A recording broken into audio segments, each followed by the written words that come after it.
Just right off the bat, this is not a video going into the specifics of the functionality of this stateless society. I have a long-ass playlist going through that. Roads, policing, defense from other states. I even have a long-ass playlist on medical services and how state intervention, rounds of state intervention have led to the complete fuck-uppery of the U.S. medical system.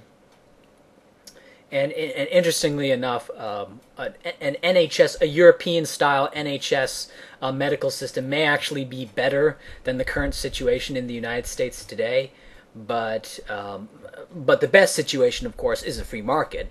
But anyway, and so I have a playlist dealing with the functionality of the stateless society, and so I don't want to make this video about that. What this video is about, it's mainly about Democrats, and I'm not a Republican. Please do not misunderstand.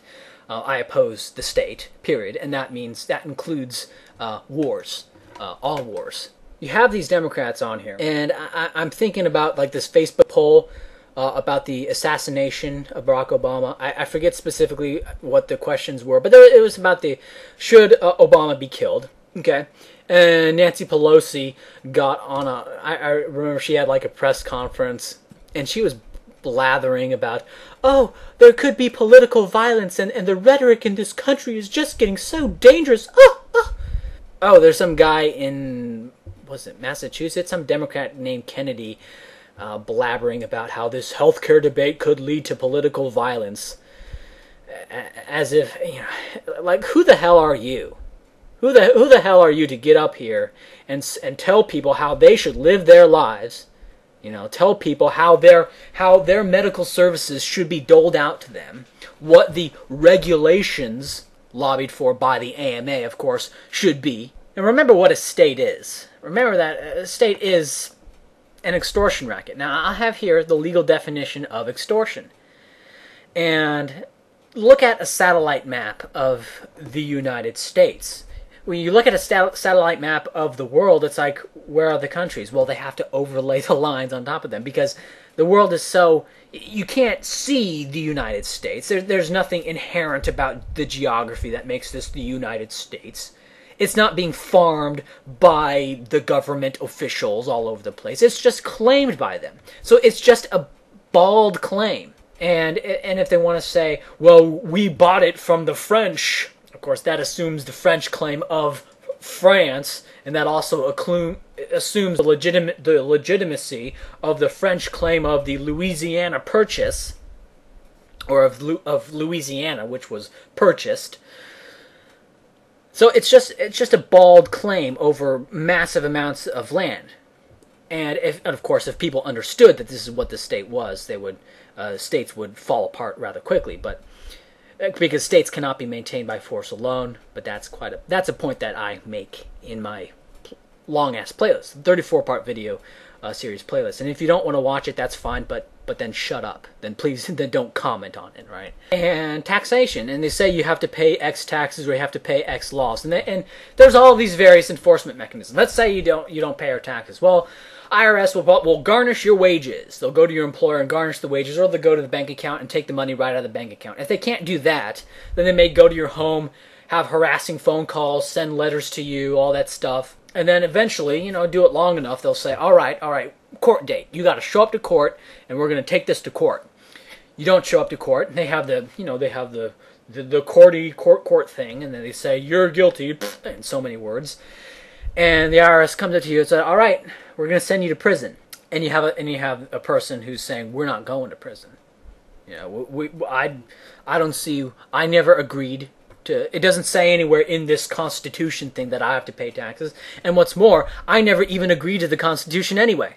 So even if you could prove taxation was constitutional, fuck you. You can take your Constitution that I never signed and shove it up your ass. And if someone said something like that, well, the guns would come out. Of course the guns would come out. Now, we may argue about whether or not you would ever get to the point where the SWAT team man has the gun pressed against the temple, pulls the trigger, brains and blood go out, splatter across the back wall. Maybe it would never get to that. Maybe they could just taser him. But all the other lines of enforcement, garnishing wages, well, that's IRS harassing the employer. Shutting off utilities, well, that's the IRS harassing the electricity and water company. It's all these other forms of enforcement are based on, at bottom, that's the state. It's an extortion racket. But of course, the state cannot be maintained by force alone.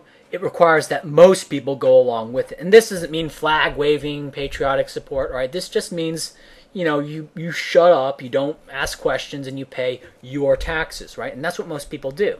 You want to see, well, how is the state possibly maintained? Look in the mirror, and that'll tell you. Look at how much you believe in the state and the necessity of this Deus ex machina that can intervene and solve problems. This retarded mental models that cause people to believe in a state. But recently there's been this push primarily among the Democrats, and I'm not a Republican, but primarily among the Democrats, for more state control of all sorts of things, of medical services, financial services, directly buying up auto companies, crushing old cars as the Cash for Clunkers program, which was a blatant subsidy to the auto industry, which supported Obama's campaign. And you have all these horrible things that are going on among the Obama circle. And there are people saying, and people are being forced to pay for it, right? Taxation, you're being forced to pay for it. And you may not see the guns. And yeah, most people are trained very, very well to not see the guns. And these Democrats are just clamoring for it. They're yelling for it. You look at Sank Ugar, the Young Turks, he gets motivated for it. More state control, more chaos of the arbitrary, more monopoly, more guns in your face, more, clamp down, boot in your face, and Sank just loves to lick on that caked on blood of the boot of the state, and they do it, and they get motivated by it. And it's not like, well, yeah, you have to have a state because without a state, there would be bands of brigands forming these various oppressive mini dictatorships all throughout the land. It's not that argument. That's not the argument they're making for more state control. They're making argument for more state control because they say freedom. You can't handle freedom, right? You have freedom. You have corporations that lobby the state to get barriers to entry and lead to the monopolies. Right? All cartels are state sanctioned. All these banksters came together. They formed the Federal Reserve. You have these people clamoring, screaming, begging for heavier and heavier chains, for heavier of those iron balls around your ankles, that if you dare take off, they're going to put a bullet in your head. They scream for that. They clamor for that. They want more and more of that, and they call it progressive. They have the gall to get butthurt over people saying, I don't want that. Get away from me. Get away from me. Leave me alone. And they get butthurt over that. Now, I don't want to say anything explicitly that could get me in trouble. I may get in trouble anyway. But if any House member or senator thinking about Ron Paul's a minarchist, but the thing is, if there ever was like the revolution and a bunch of anarchists went out and tried to secede, would I really couldn't see Ron Paul agitating to force people into a state. Ron Paul wouldn't do that. That's kind of how I see libertarians. I'm cool with most libertarians because even though they believe in a minimal state, they wouldn't impose a minimal state on people who don't want it. But as for most senators, congressmen, government officials above a certain level, I'm not out to kill the post office workers. No, not that. But I'll just say no comment.